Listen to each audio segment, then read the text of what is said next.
jalqabatti obboleettii teenya haadha mana Hacaaluu baga rabbi nagaan biyya kana isin fide jedhaani rabbi ammas isin jira ulee gabrummaa injifattee jedha haadha wabiitii fi Dr. Awwalii fi obboleessa keenya Muktaar Usman Adam Saaddoo abbaa Oromoo hundaa leenca fakkii namaa abbaa iccitii guddaa goobbatti dhalate seenaa wayii dagata qeesicha inni erge kan xalayaa dubbise akkas jedha xalayaa wanni inni barreesse kabajamoo rabbiin haa galchu jannata hayyoota biyya koo akkam jedhee hima biyya Harar fa'a biyya goota kumaa Dr. Muhammad Rashaad Abdullee beekamaa ulamaa ijaaraa qubee Oromoo jaalatamaa nama Kuweetiif Suuriyaa Yaman kuruphee fiignaan qabuun eessa jira yeroo nuraaf bahu akkas jedhee geerara dhuman ooltu surreen koo anin butu hiddiirra maqaa jirbiin balleessu dullumni silaan turtu duuti silaan bubbultu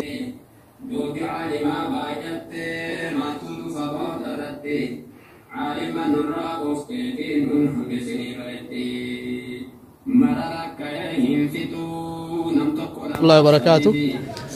jalqabatti obboleettii teenya haadha mana Hacaaluu baga rabbi nagaan biyya kana isin fide jedhaani rabbi ammas isin jajjabeessu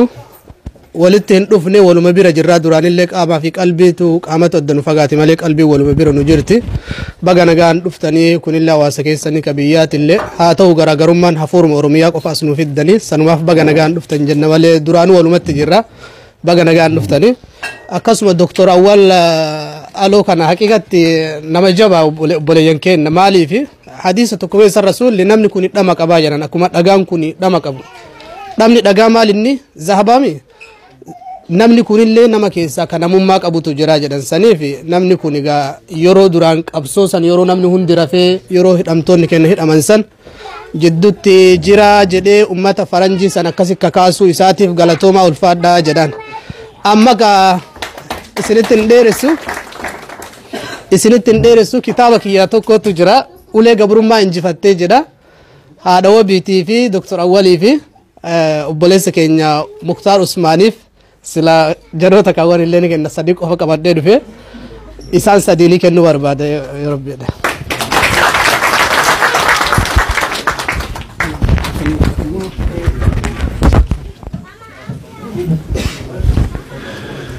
Galatoomaa Sheikh Umar Al-Faaruq kitaaba ulee gabrummaa jedhu kennaa haadha wabii Dr.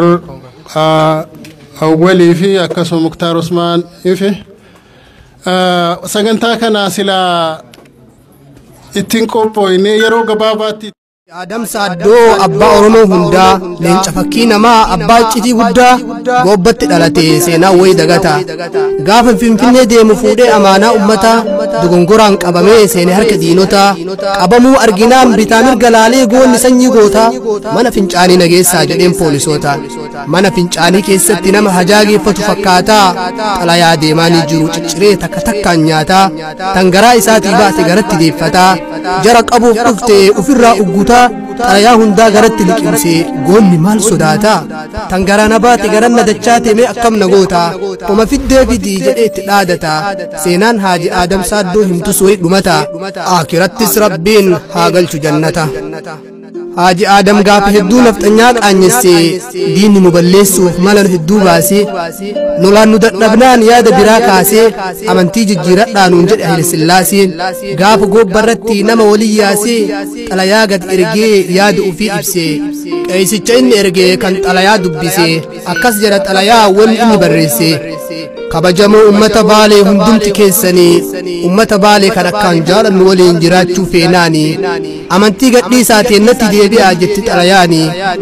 hawaasni deebii dhabee hunduu cal'ifnaani ajaja mootummaa diduufis lubbuuf sodaatanii amantii fudhatuufis fedha irraan qabanii hundinuu cim jedhee waan jedhan dhabanii Haaji Adam Saaddoo baasan harka isaanii akkas jedhee deebisee sodaan beeku goonni maarree yaa jaranaa dubbii dhageettanii mootummichi kennaa hedduu nu jaalatanii saniif amantii isaanii akka fudhannu fedhanii hedduu nuuf yaadanii haa galatoomanii nullee dhaamsa qabnaa akkas nu jedhaanii namni hundinuu waan jaalatutti nama yaama saniif nutis ni jaalanna yoomumaa mootummaa nus amantaa qabnaa akkuma ilma namaa waamicha naaf gooteef deebiin koo kanuma ittiin bu'in jedhaani amantiif oromummaa akka amantaa kana qabatan dhaamsa itti nuuf himaa jedhanii deebisan leenci fakkii namaa lubbuu nama kamuu kan baasu rabbumaa rabbitu badhaase haaji aadamiin gootummaaf dhiignaan qabuun eessa jira yeroo lolaaf bahu akkas jedhee geerara dhuman ooltu surreen koo anin butu hiddiirra maqaa jirbiin balleessu dullumni silaan turtu duuti silaan bubbultu anin dheessu lammiirra maqaa abbaa koon balleessu dhombir mootii qawweedha dhombir koot alaammadhe diina koot aggaammadhe yaaddoodhaan hobbaafadhe dhombirii kiyya bal'oo gariin hin qabatu bal'oo dhombirii kiyya faayaa faaya waan badaan hin beeyne dhombirii kiyya faayaa osoo tolte fardarra kaaya akkas jedhee geerrara goonni innuu faayaa dhombirii kiyya dheeraa ka xiyyiitii bareedaa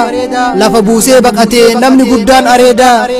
isa itti dhukaasee goonni duuchise godaa isatu yaase nafxanyaa gammoojjii fi baddaa goonni isa dhukaasee diinaaf tahe madaa ufirraan deebine takkaa jara sodaa jarumatu gale dhiisee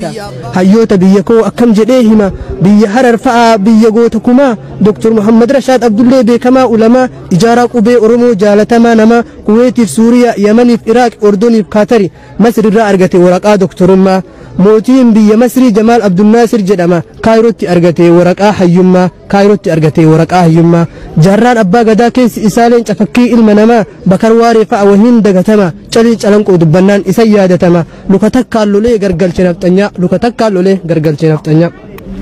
Sheekh Bakrii Saaphalloo amanamaa namaa hiikaa afaan hedduu doktora ilma namaa elemoo qilxuufaa akkam jedhee hima yoo isa yaadadhu garan naraafama yoo isa yaadadhu garan naraafama